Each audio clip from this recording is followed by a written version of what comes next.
wa fathul Qastantiniyah wa khurujud dajjal. Kalau sudah terjadi Konstantinopel ini sudah besar, berjaya, maka akan muncul yang disebut dengan Dajjal. Sekarang kita runut, Pak. Kemenangan Palestina itu mulai nampak. Paling kalau diprediksi oleh para ulama itu sekitar 3 sampai 4 tahun lah. Paling lama 5 tahun dah. Itu tidak lama, Pak, tidak lama. Dan dalam masa itu kehancuran bagi Yathrib datang. Itu pun tidak lama. Setelah itu nanti kemudian muncul perang yang besar. Artinya bibit perperangan itu, bibit perperangan ini saya katakan bibit perperangan itu sudah mulai kita rasakan sekarang. Bibit perperangan itu sudah mulai kita rasakan. Benturan antara satu dengan yang lain sudah kita rasakan. Nah, sebegitu dahsyatnya dunia hari ini, itu umat muslimnya santai-santai aja. Yang nggak pakai kerudungnya tetap, yang maksiat ya jalan, yang judi ya oke, yang khamar ya lanjut, yang zina ya terus. Kok nggak sadar-sadar, Pak? Assalamualaikum warahmatullahi wabarakatuh.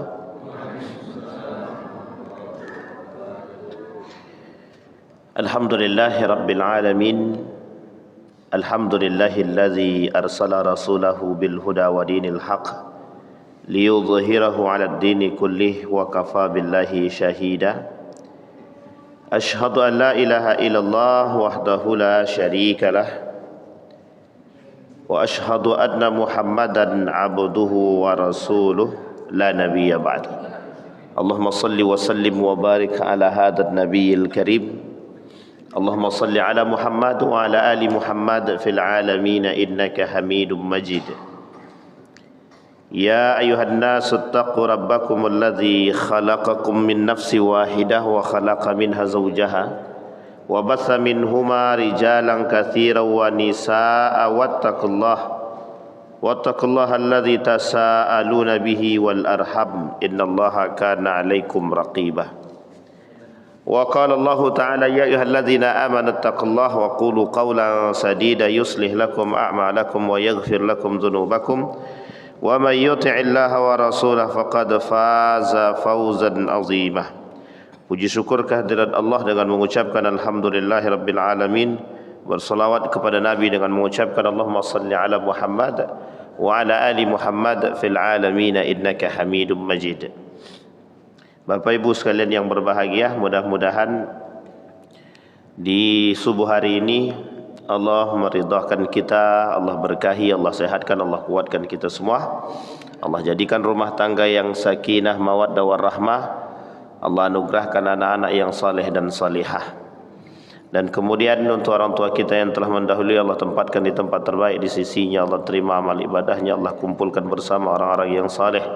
Dan kemudian untuk orang tua kita yang masih hidup, Allah sehatkan, Allah kuatkan, Allah jadikan orang-orang tua yang baik dan anak-anak yang saleh, husnul khatimah, amin ya rabbal alamin. Baik Bapak Ibu sekalian yang berbahagia, dalam pertemuan kali ini kita lanjutkan kajian tentang asyratus sa'ah, tanda-tanda kiamat. Dulu kita bahas ada yang namanya Dajjal. Kemudian setelah Dajjal kita bahas Ya'jud wa Ma'jud. Kemudian kita bahas Imam Mahdi. Kemudian kita sudah bahas Isa alaihi salam.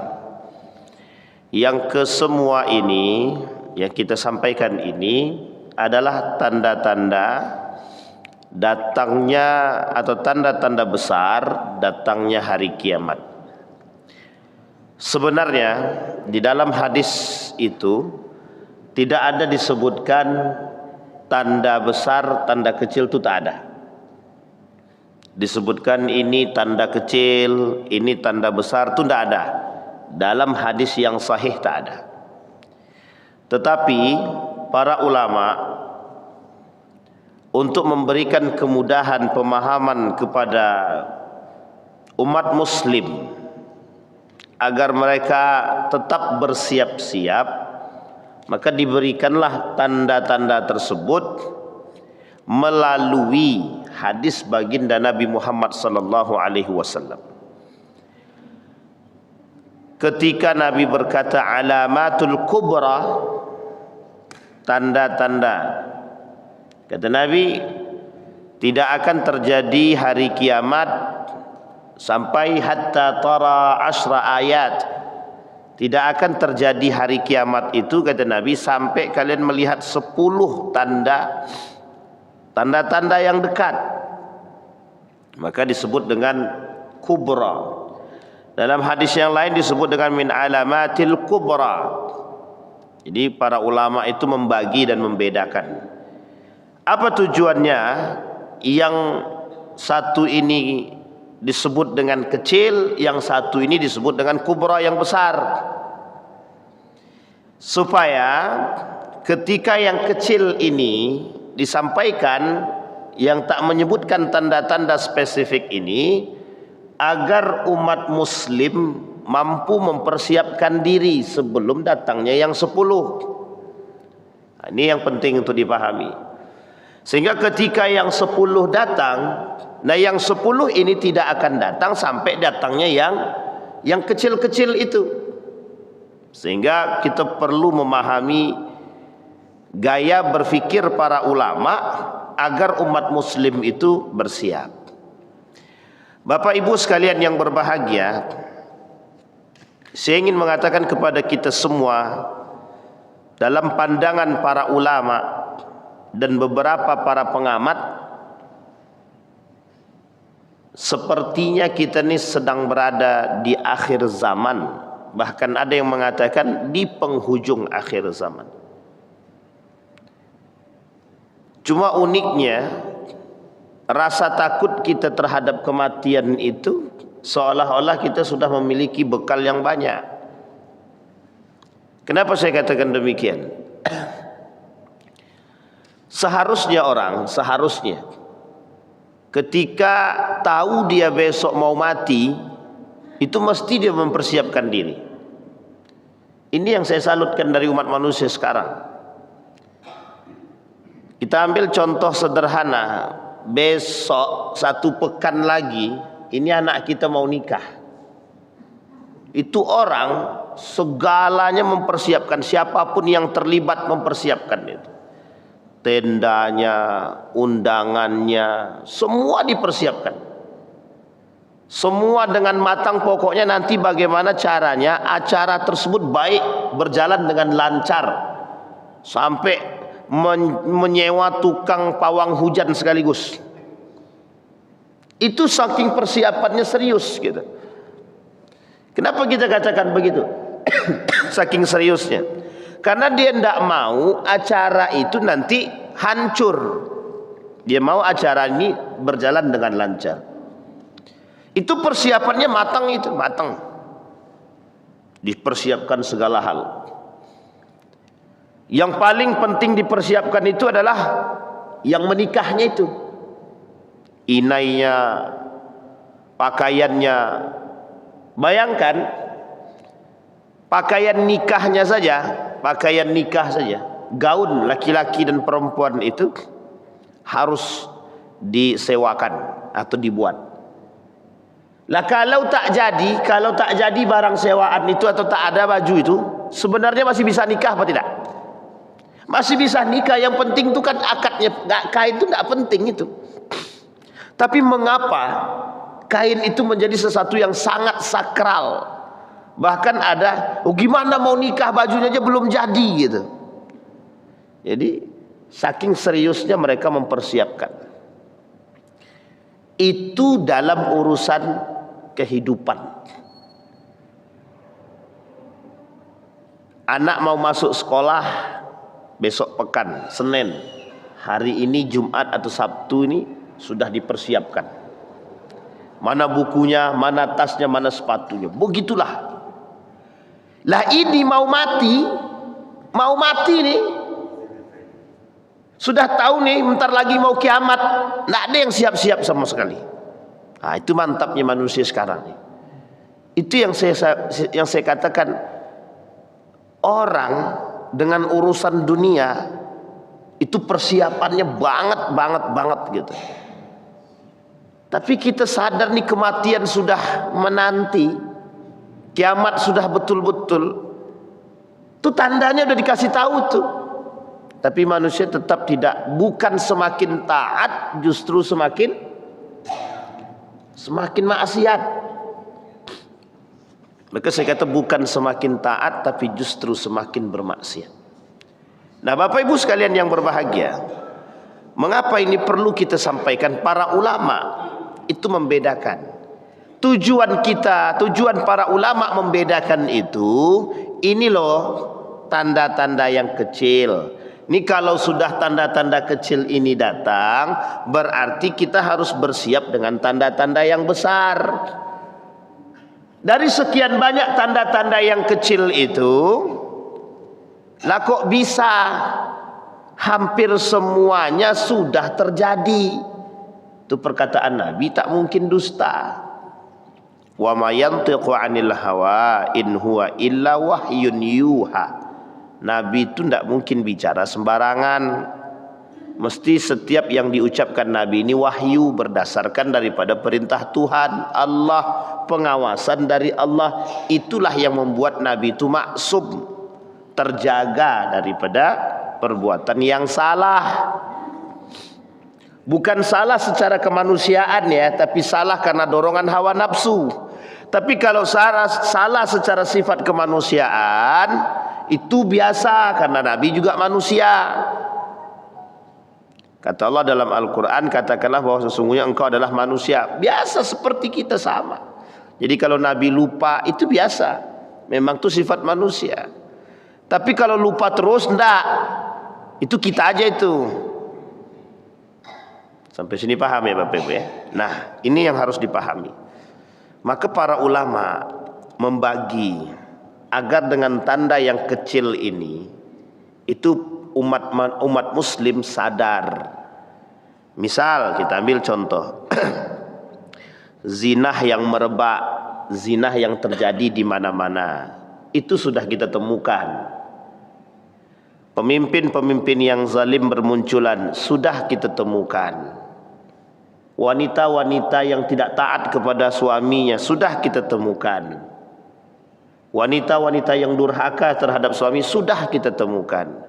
Anak-anak yang durhaka laki-laki, anak-anak laki-laki yang durhaka kepada orang tuanya disebabkan karena wanitanya, sudah kita temukan. Tersebarnya khamar, sudah kita temukan. Musik tersebar di mana-mana, sampai hari ini kita lebih banyak mendengarkan musik ketimbang Al-Quran, sudah kita temukan. Sekarang apa yang tidak kita temukan? Gedung tinggi-tinggi mengalahkan masjid, sudah kita temukan. Menara masjid ini tak lebih tinggi daripada hotel-hotel yang ada di sekitar sini, sudah kita temukan. Apa lagi? Jumlah laki perempuan lebih banyak, boleh dihitung sekarang. Perempuan lebih banyak apa? Lebih banyak laki-laki. Sudah kita temukan. Tanda-tanda itu sudah jelas semua. Apa yang tak kita temukan? Ini tanda-tanda kecil. Yang tanda-tanda kecil ini, mulai dari penaklukan sudah kita temukan. Perang terjadi, sudah kita temukan. Nabi lahir, Nabi wafat, sudah terdahulukan. Jadi semua itu sudah terjadi. Hampir 80% bahkan 90%. Dari tanda-tanda itu, yang kecil-kecil ini sudah terjadi. Tinggal lagi kita melihat tanda-tanda yang besar ini yang disebutkan oleh Nabi tidak akan terjadi dalam sekian banyak hadis. Tidak akan terjadi hari kiamat sampai kalian akan melihat 10 tanda-tanda. Nah, 10 tanda-tanda ini itu menjadi kedekatan datangnya hari kiamat. Makanya disebut dengan saking dekatnya hari kiamat itu, dengan tanda-tanda yang 10 ini, maka disebutlah alamatul kubra, tanda-tanda besar. Syekh Al-Arifi, Syekh Mutawalli Sya'rawi, Al-Fatahillah dan lain sebagainya, banyak para ulama yang membahas. Nah sekarang Bapak Ibu, kajian akhir zaman ini termasuk persoalan kiamat itu menjadi kajian yang memang sekarang ini harus disuguhkan, harus untuk kembali membuka lembaran para umat muslim yang sudah terlanjur masuk dalam jalur-jalur kesesatan, biar sadar cepat sebelum kiamat. Kalau dah kiamat la yanfa'u imanuhum, kalau sudah datang hari kiamat ini, sudah mulai datang, sudah sangat dekat sekali, tak ada lagi manfaatnya, iman itu tak ada manfaat. Baik, ada satu hadis yang sahih. Hadis ini dari hadis Nabi yang sahih. Kata Nabi tentang al-ahadisul kubra fi akhir zaman. Kata Nabi dalam hadisnya begini: Umranu Baitil Maqdis wa khurabu Yathrib, wa khurabu Yathrib khuruju malhamah, wa khurujul malhamah wa fathul Qastantiniyah, wa fathul Qastantiniyah wa khurujud Dajjal. Saya ulangi, Umran, ada yang mengatakan Imran tapi bukan Imran tapi Umran. Umranu Baitil Maqdis wa khurabu Yathrib. Ini tanda yang paling dekat yang harus kita pahami. Dan ini sudah mulai terasa sangat dekat sekali. Sangat dekat sekali. Umranu Baitil Maqdis wa khurabu Yathrib, wa khurabu Yathrib wa khurujul malhamah, wa khurujul malhamati wa fathul al-Qastantiniyah, wa fathul Qastantiniyati wa khurujud Dajjal. Dah, ini ada beberapa poin. Sebelum nanti kita masuk pada poinnya, kita terjemahkan. Umranu Baitil Maqdis, pembangunan Baitul Maqdis. Baitul Maqdis ini di mana? Palestina. Palestina ini di mana? Yerusalem. Yerusalem ini di mana? Di Syam. Yang Syam ini disebutkan oleh Nabi dalam hadisnya di berbagai macam hadis. Oke Bapak Ibu ya, Syam. Syam itu Yerusalem, Palestina, Israel bagian sebelah, kemudian Yordania, Libanon, Syria, dan beberapa hal yang lain. Dia yang negara-negara besar, Pak. Dan ini perbatasan. Nanti mereka berbatasan dengan Mesir. Ini salah satu tempatnya, Pak. Di situ disebutkan Umranu Baitil Maqdis, pembangunan Baitul Maqdis.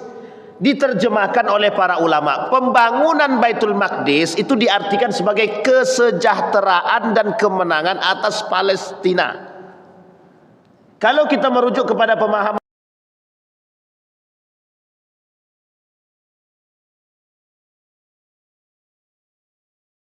2027, berarti berapa tahun lagi? 2 tahun lagi. 2 tahun lagi dalam prediksi beliau itu kemenangan akan terjadi atas Palestina. Tapi dalam pandangan para ulama yang lain tidak menyebutkan secara spesifik, tapi kemenangan Palestina sebentar lagi. Maka Palestina ini menjadi satu sorotan terbesar dunia hari ini, yang oleh para ulama mengatakan gara-gara Palestina itu nuklir berterbangan. Sehingga muncul persepsi daripada kalangan para ulama yang lain mengatakan khurujud dukhan.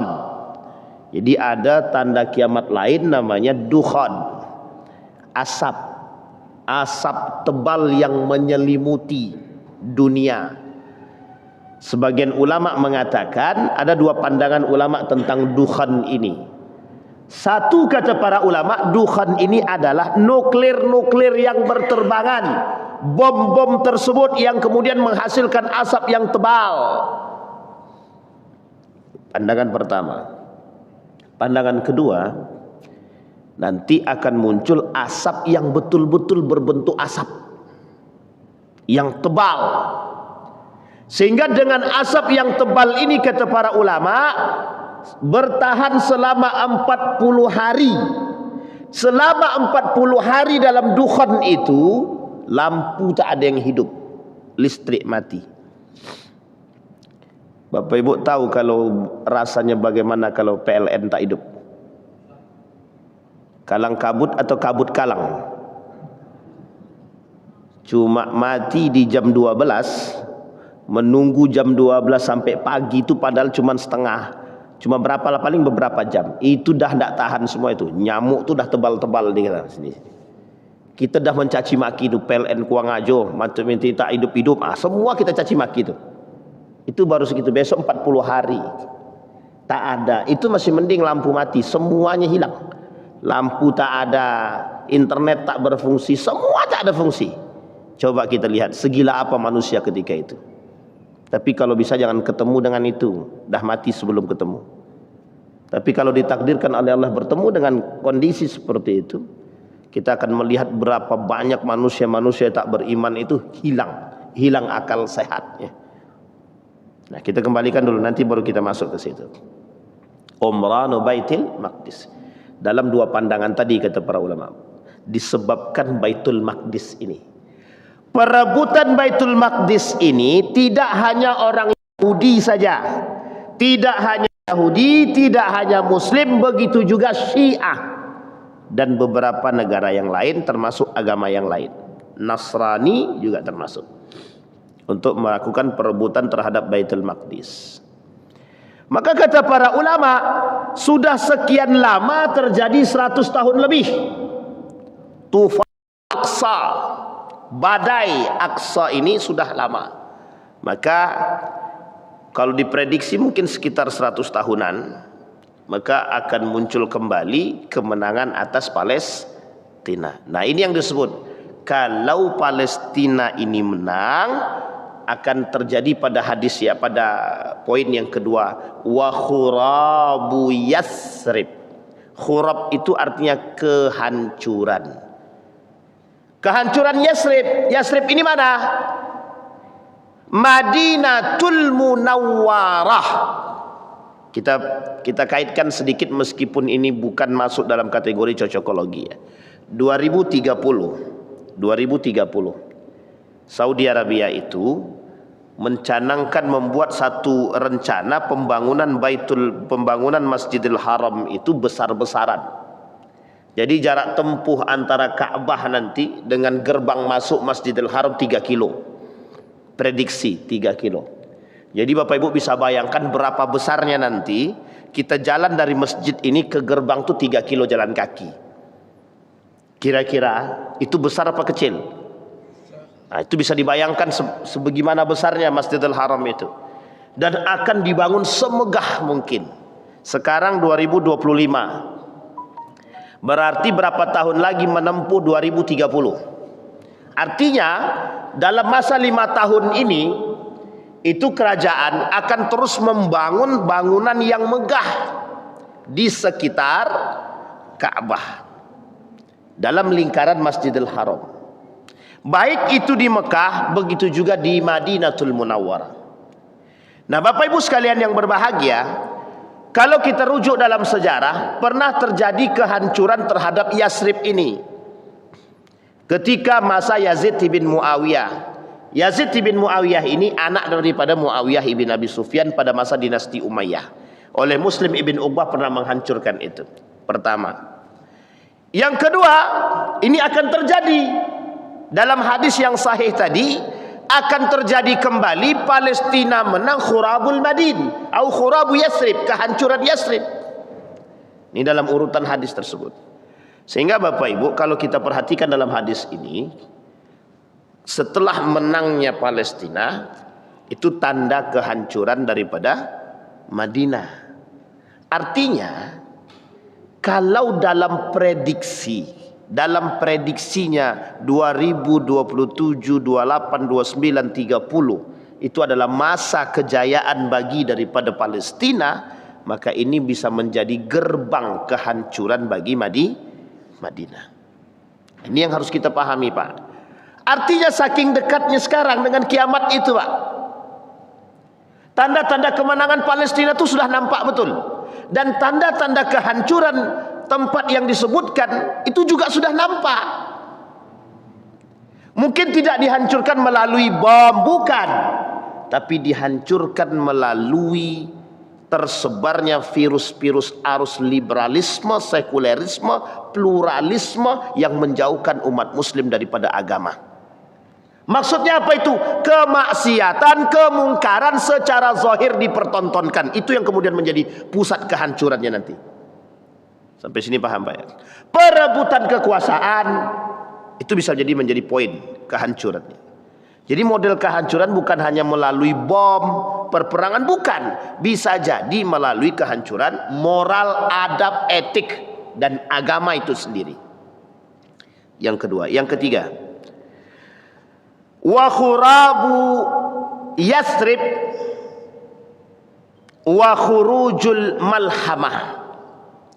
Setelah terjadi kehancuran Madinah, tak lama kemudian akan terjadi yang disebut perang terakhir, Malhamatul Kubra, perang besar. Kalau sudah terjadi perang besar, maka disebutkan wa fathul Qastantiniyah, akan kembali muncul yang disebut dengan kekuatan besar yang disebut dengan Konstantinopel. Nah, sekarang kita lihat Bapak Ibu, tanda-tanda kemunculan Konstantinopel itu sudah nampak banget, sangat nampak. Bapak Ibu tahu Konstantinopel itu di mana? Istanbul, Turki. Sekarang saya tanya, kekuatan Turki seperti apa sekarang? Turki sedang membangun kekuatan yang besar, yang kelak dari sini akan muncul para pejuang-pejuang yang besar. Dan itu pernah terjadi pada masanya, dan pernah ditaklukkan, dan kemudian dipegang umat muslim, dan hari ini akan kembali. Fathul Qastantiniyah. Nah, ini udah mulai nampak ini. Sekarang orang negara-negara ini sekarang, negara-negara lain itu sangat segan dengan Turki. Makanya Turki sedang mempersiapkan diri. Turki sedang mempersiapkan diri. Wa fathul Qastantiniyah wa khurujud Dajjal. Kalau sudah terjadi, Konstantinopel ini sudah besar, berjaya, maka akan muncul yang disebut dengan Dajjal. Sekarang kita runut, Pak. Kemenangan Palestina itu mulai nampak. Paling kalau diprediksi oleh para ulama itu sekitar 3-4 tahun lah. Paling lama 5 tahun dah. Itu tidak lama, Pak, tidak lama.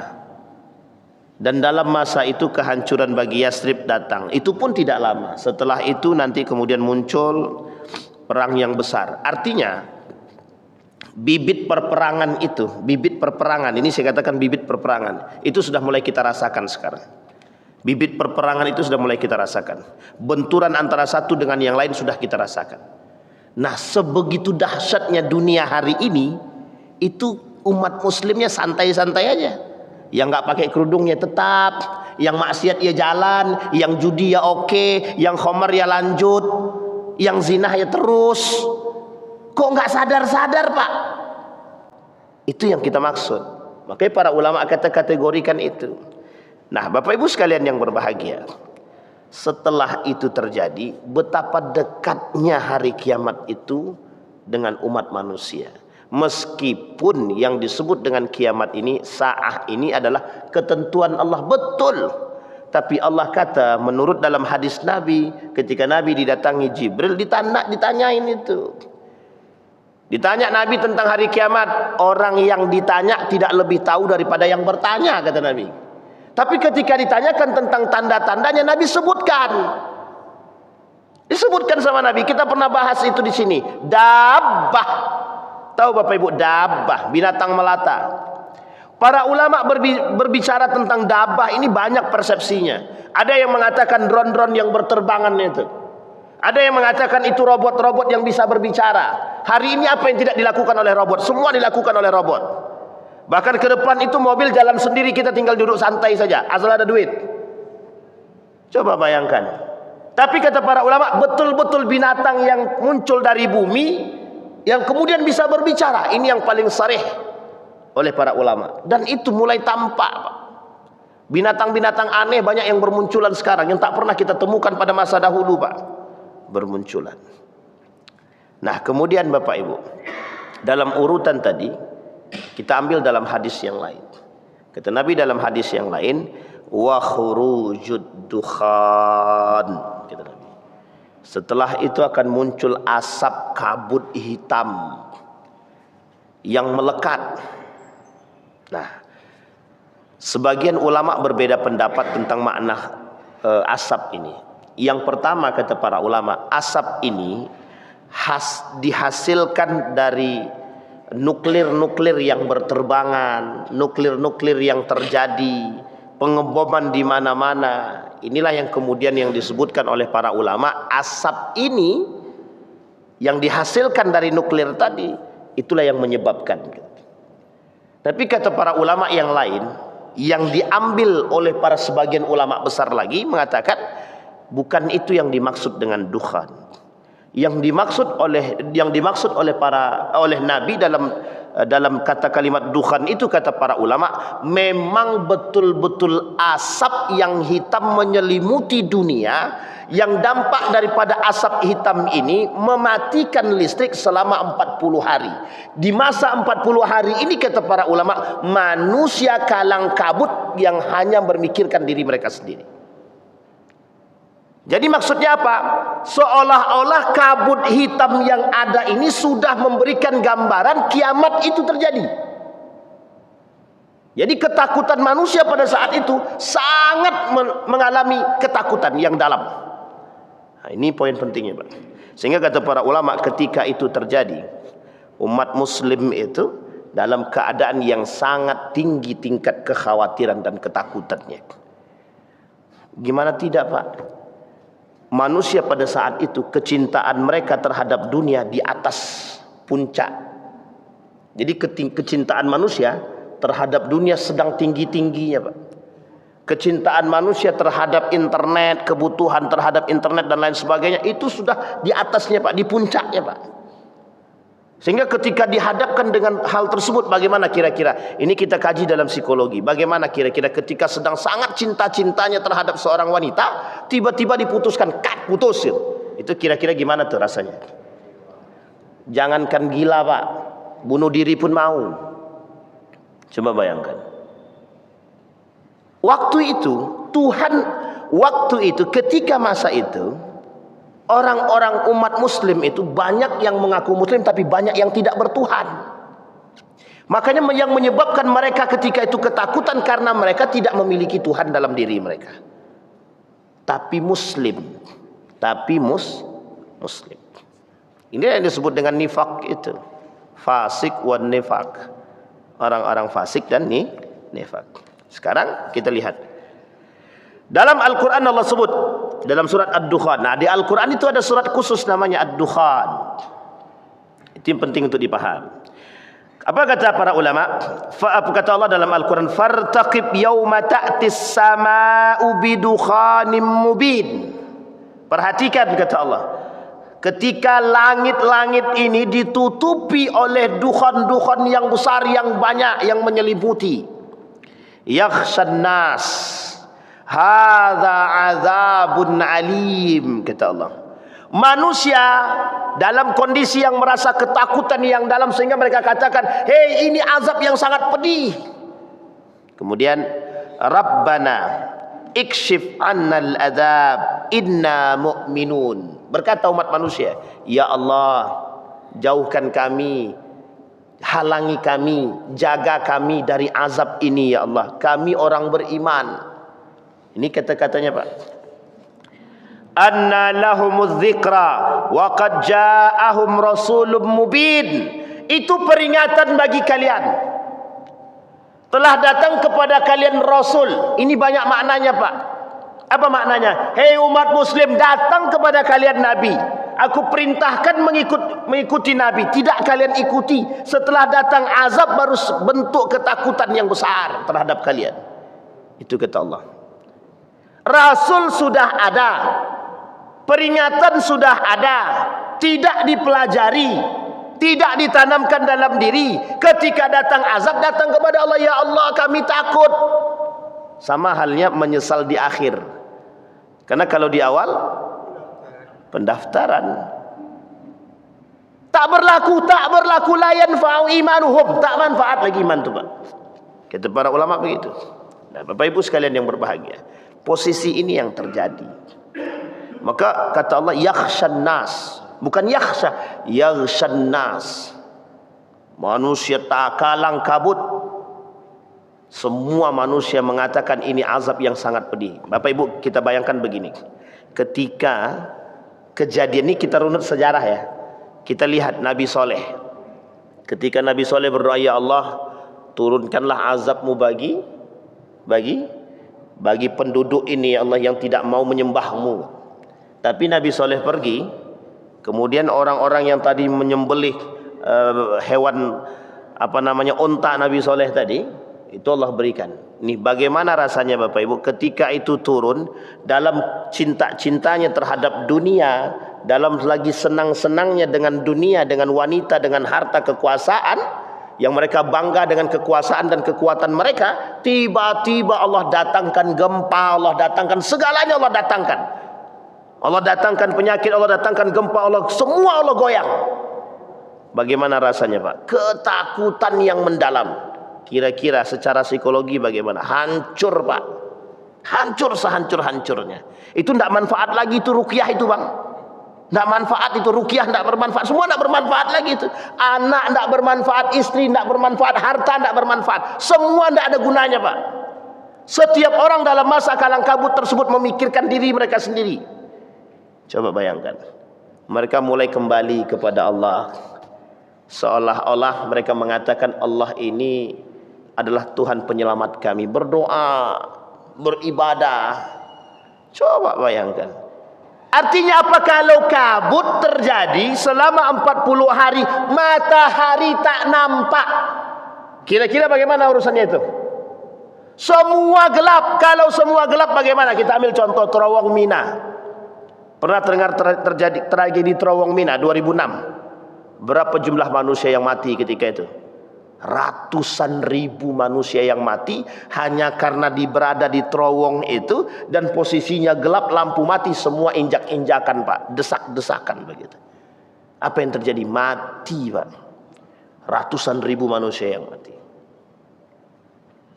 Ustaz ini menakut-nakutkan kami. Saya tak menakut-nakutkan. Memang begitu keadaannya. Berarti Nabi menakut-nakutkan kita. Bukan, tujuan Nabi mengatakan begini, hei manusia, yang ketika itu mampu bertahan hanya orang beriman, yang sadar dia kalau ini adalah ketentuan Allah. Ini coba bayangkan Pak, kita ambil ilustrasi hari ini saja. Ini kita ambil ilustrasi ya, ilustrasi saja, tapi jangan langsung ditelan mentah-mentah. Ini ibarat nih orang yang di dalam masjid ini beriman semua misalkan. Nah sekarang perbandingannya berapa jumlah yang di masjid dengan di luar masjid kan gitu. Banyak yang luar apa dalam? Yang di dalam nih nanti kalau yang beriman di dalam ini itu bertahan. Semua tahu ini sudah ketetapan Allah. Yang di luar kalang kabut semua Pak. Dan Allah menjaga orang-orang yang beriman. Allah jaga orang-orang beriman. Sampai di sini paham Pak ya? Baik. Pemahaman yang ketiga kata para ulama, yang disebut dengan dukhan tersebut adalah kegelapan. Apa yang disebut dengan kegelapan di sini? Kegelapan di sini disebutkan adalah kelaparan yang terjadi, kehausan, bencana, kekeringan. Ini kata para ulama sebagian, kondisi ketika itu yang disebut dengan dukhan itu menyelimuti dunia itu adalah kegelapan. Artinya kegelapan itu adalah kembalinya masa kepada jahiliyah dulu. Gelap, bukan gelap tidak ada lampu, tapi lebih kepada manusia kembali kepada jahiliyah, kelaparan di mana-mana, kerakusan terjadi dan lain sebagainya. Tapi di antara tiga pandangan ini, para ulama berpegang pada poin yang kedua. Kata para ulama, yang benar itu, yang dipegang oleh para ulama adalah dukhan tersebut yang betul-betul bentuknya dukhan. Seperti yang Allah katakan dalam Al-Quran tadi. Fartaqib minas sama', kata Allah, fartaqib yawma ta'tis sama'u bidukhanim mubin, kata Allah. Persiaplah, kata Nabi. Semua itu akan terjadi dan itu akan Allah turunkan buat kita. Baik. Nah sekarang Bapak Ibu, pertanyaan selanjutnya terhadap dukhan tadi. Bagaimana perkataan Nabi tentang dukhan? Tadi para ulama sudah, Al-Quran sudah. Sekarang, An Hudzaifah qal, tala'an Nabi sallallahu alaihi wasallam alaina wa nahnu natadzakar faqala madza tadzakarun, kata Nabi. Nabi datang kepada para sahabat yang sedang duduk. Ini dari Hudzaifah. Kemudian Nabi tanya, kalian ngapain duduk? Nahnu natadzakar, kami sedang membincangkan tentang, berdiskusi tentang sesuatu. Kami sedang mengingat-ingat sesuatu. Nabi tanya, kata Nabi, apa yang kalian perbincangkan? Kata para sahabat, nadhkurus sa'ah, kami sedang memikirkan tentang hari kiamat. 1400 tahun yang lalu para ulama sudah berdiskusi tentang hari kiamat. 1400 tahun yang lalu. Kira-kira para ulama, para sahabat Nabi sudah mempersiapkan diri atau belum? 1400 tahun yang lalu. Yang 1400 tahun yang lalu sudah siap-siap, yang sekarang bukan siap makin hancur. Sampai sini paham Pak ya? Kok semakin kita sampaikan tanda kiamat, semakin besar pula kemaksiatan itu. Ini yang lucu itu begitu Pak. Maka kata Zainuddin MZ itu, dunia ini memang aneh gitu deh. Maka yang aneh-aneh itu di akhir zaman itu yang selamat. Yang selamat itu yang aneh-aneh, kata Zainuddin. Karena memang hadisnya begitu kan. Fatuba lil ghuraba, kata Nabi. Yang selamat di akhir zaman itu yang aneh-aneh. Maksudnya aneh apa? Yang tidak ikut normalisasi kemaksiatan. Yang tidak menormalkan kemaksiatan, kemungkaran itu yang aneh besok itu. Nah, yang selamat itu yang begitu tuh Pak. Yang baik sama tetangga, yang suka membantu, yang sholatnya rajin. Besok kan masjid itu cuma imam sama makmum. Itu pun kalau ada makmumnya. Kalau enggak ya karpet jadi makmum. Itu ada masanya Pak, ada masanya nanti. Betul Pak, ada masanya. Nah ketika masa itu terjadi, disitulah persaksiannya Pak. Masjid-masjid karpet-karpet tak ada orang. Cantiknya bukan main. Sampai dikatakan Nabi dalam hadis itu, kata Nabi, kelak itu masjid itu semua megah, tapi sop itu tidak sampai satu. Tapi masjidnya megah, lantainya 2. Yang isi siapa? Ah, pandai-pandai lah tuh. Sampai sini paham Pak. Dan itu sudah terjadi Pak, sudah terjadi. Sudah mulai nampak indikasi itu. Maka kita khawatirnya Pak, yang tua-tua ini, habis masa yang tua-tua ini, yang muda-muda ini tak datang tak tidak itulah. Makanya kita bukan suuzon ya Bapak Ibu, tapi ini adalah peringatan bagi kita agar kita bisa mengajak generasi kita. Karena kalau tidak ya kita yang terjerumus Pak, mohon maaf. Kita yang merasakan, kita yang mengalami. Baik. Kata Nabi, innaha la taqumus sa'ah, lan taquma, kata Nabi. Innaha lan taqum. Dia tak akan muncul kiamat itu, kata Nabi, hatta taraun qablaha, sampai sebelum kiamat itu ada tanda, kata Nabi, yang kalian lihat. Asra ayatin, 10 ayat, kata Nabi. Fadzakara, di antaranya adalah, di antara 10 tersebut, ad-dukhan wad dajjal. Dukhan, dajjal. Ulama berbeda pendapat. Kata para ulama, mana duluan? Dajjal duluan atau dukhan duluan? Dalam hadis yang tadi kita bacakan di awal, hadisnya juga sahih. Kata hadis tersebut, dajjal dulu baru dukhan. Kalau dalam hadis ini, dukhan dulu baru dajjal. Nah ini caranya adalah, itu tergantung melihat bagaimana hadisnya Pak, dalam 2 hadis tersebut. Nah saya sepakat dengan pendapat yang pertama. Yang pertama kali turun itu adalah dajjal dulu baru dukhan. Kenapa begitu? Karena dajjal ini adalah bagian daripada kehancuran, kata para ulama. Nanti dajjal datang tuh udah paham Bapak Ibu itu bagaimana kondisinya itu. Orang yang merasa beriman, yang pura-pura beriman itu semuanya kan masuk kepada Dajjal itu. Nah, kondisi ketika itulah kemudian datang dukhan. Nah, maka kata para ulama dalam sebagian merujuk kepada hadis yang pertama yang sahih tadi, umranu baitil maqdis wa khurabu yathrib wa khurujul malhama wa fathul Konstantinia wa khurujud dajjal. Itu tak disebutkan dukhan. Jadi dukhan dulu, dajjal dulu baru dukhan. Tapi dalam hadis ini Ustaz, itu dukhan dulu baru dajjal. Nanti kita lihat dalam hadis yang lain.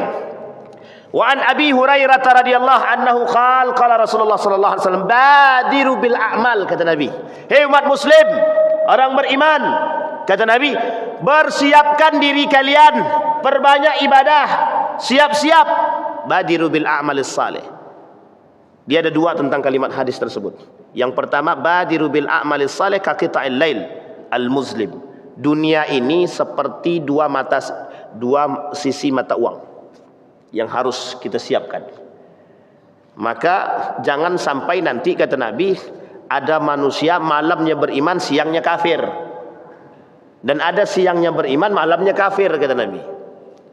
Maka disebut kaqita'il lailil muslim, seperti bagian malam yang gelap, dan seperti sisi mata uang, katanya, yang sebenarnya saling melengkapi. Harusnya mata uang itu saling melengkapi. Kalau ini bukan melengkapi, justru di antara keduanya itu gitu. Malam dia muslim, besok malam dia mukmin, besok dia kafir. Besoknya dia mukmin, malamnya kafir. Begitu terus. Dan itu sudah kita temukan, Pak. Maka kata Nabi, badiru bil a'mal as-salih, persiapkan. Apa kata Nabi? Yang hadis yang kedua, badiru bil a'mal as-salih sittan, kata Nabi. Ada 6. 1, tulu'is syamsi. Kata Nabi, badiru bil amal, siapkan diri kalian, perbanyak amal ibadah sebelum datang yang 6, kata Nabi. 1, tulu'is syamsi min maghribiha. Matahari terbit dari, sekarang matahari terbit dari mana, Bang? Timur. Besok matahari terbit dari barat. Sudah mulai terasa belum? Belum. Tenang. Yang kedua, dukhan. Yang ketiga, dajjal. Yang keempat, dabbah. Yang kelima, khasatun ahadikum, penguasaan antara satu dengan yang lain, yang saling menindas yang lain.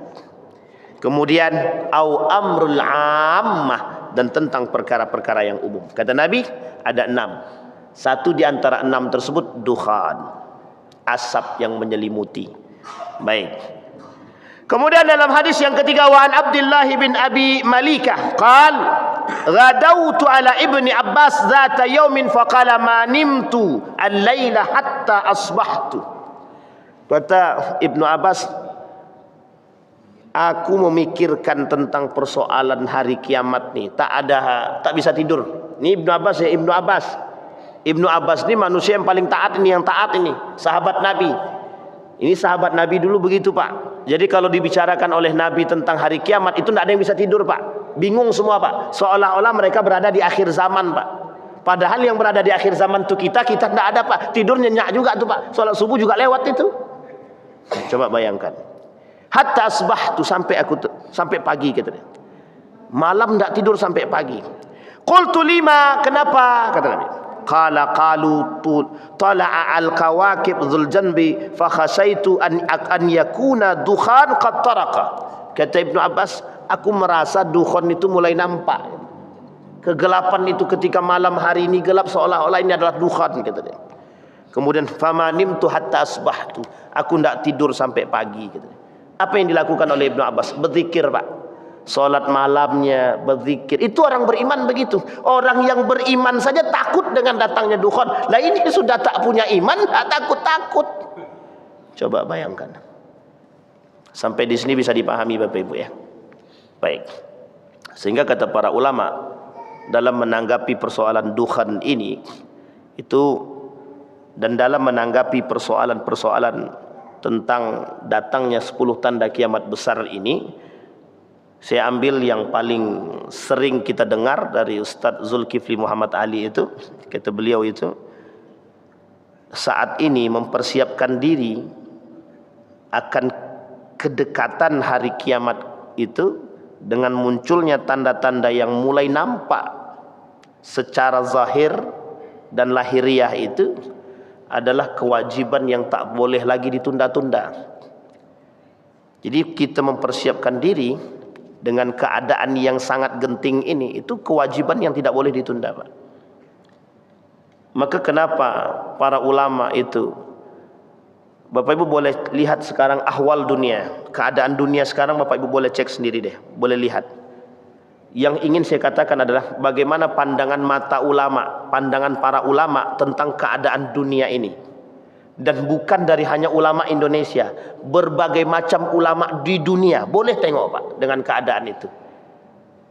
Yang betul-betul beriman hampir mengatakan sama, Pak, kekhawatiran yang tinggi akan kedekatan datangnya hari kiamat. Sama, Pak. Harusnya kita yang tidak memiliki iman ini, itu harusnya lebih takut dengan hal tersebut.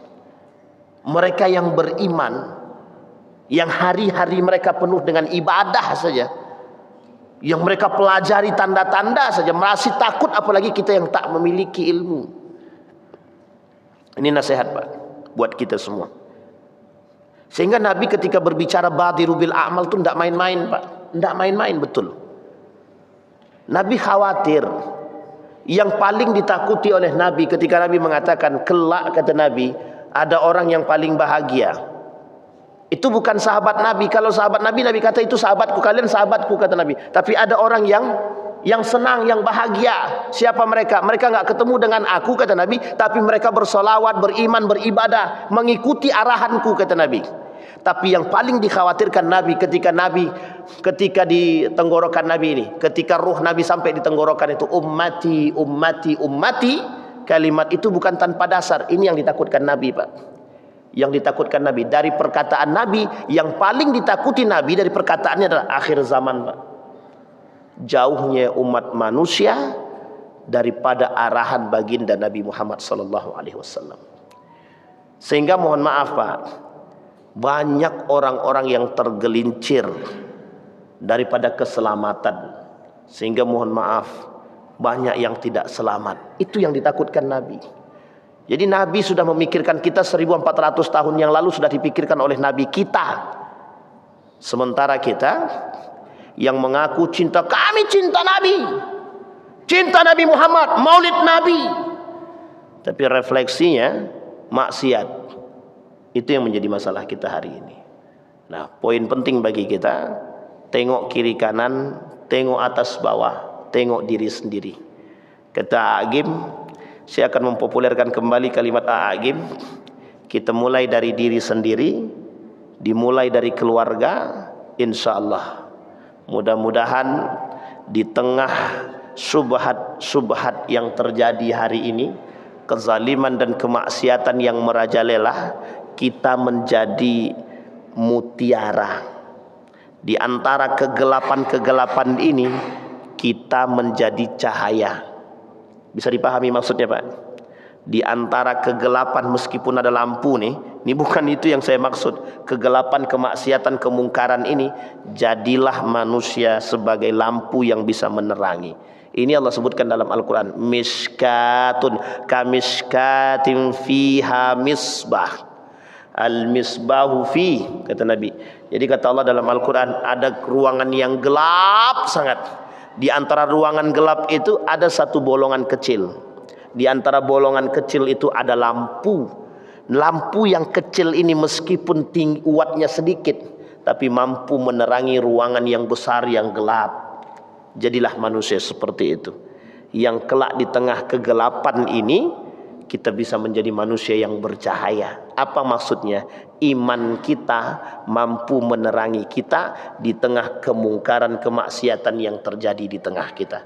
Mudah-mudahan apa yang kita lakukan menjadi poin penting pertanggungjawaban kita kelak di hadapan Allah Subhanahu wa Ta'ala. Tidak ada pertanyaan, Pak? Alhamdulillah. Ada pertanyaan, Bapak Ibu? Aman ya, Bapak Ibu? Sudah siap menghadapi kiamat? Siap tak siap, Pak? Siap tak siap? Jangan tanya kiamat, Pak Ustaz. Tanya aja ya, Pak, yang harus kita buat besok. Yang penting, Bapak Ibu, dalam setiap langkah hadirkan Allah, dalam setiap perbuatan hadirkan Allah. Insya Allah kita semua masuk dalam golongan orang-orang yang menghuni surga. Amin ya rabbal. Kita berdoa kepada Allah.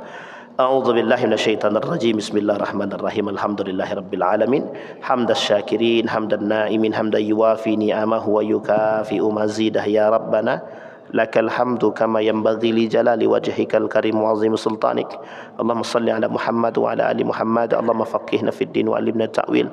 Allahumma ighfir lana dhunubana wa dhunuba walidina warhamhuma kama rabbayana shighara. Allahumma ighfir lahum warhamhum wa'afihim wa'fu anhum.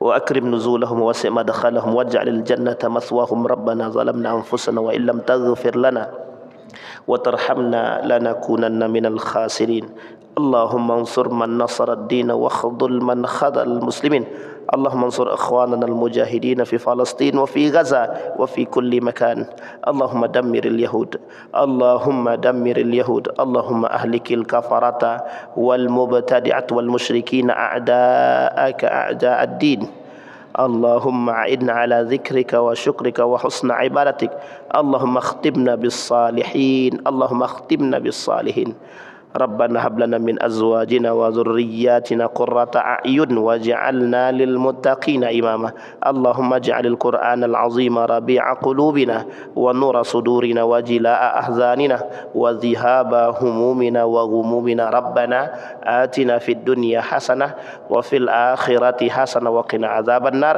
والحمد لله رب العالمين السلام عليكم ورحمة الله وبركاته.